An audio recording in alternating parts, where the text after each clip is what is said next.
امام مالک رحمه الله در مدینه منوره درس میداد و مشغول تدریس بود و برای شاگردان خود تدریس می نمود. باری رسول الله صلی الله علیه و سلم را در خواب دید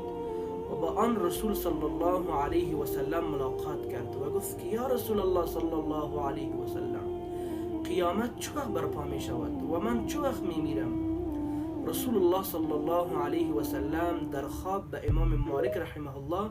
به 5 انگشت خود اشاره نمود و امام مالک رحمه الله اشاره رسول الله صلی الله علیه و سلم را دقیق نفهمید. فکر کرد که 5 روز بعد یا 5 ماه بعد یا 5 سال بعد قیامت می شود. و در آن وقت ابن سیرین رحمه الله یک تابعی مشهور که در ارتباط به تعبیر خواب خیلی آگاهی زیاد داشت و گفت که این اشاره رسول الله صلی الله علیه و سلم به 5 انگشت، این اشاره می شود به 5 آیه آخر سوره لقمان که الله سبحانه و تعالی می فرماید ان الله عنده علم الساعه، هر آینه علم قیامت نزد الله سبحانه و تعالی است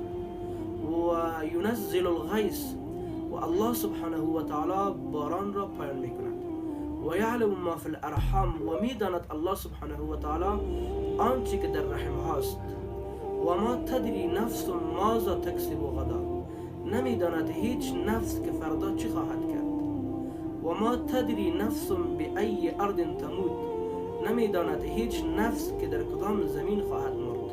ان الله علیم خبیر، هر آینه الله عز و جل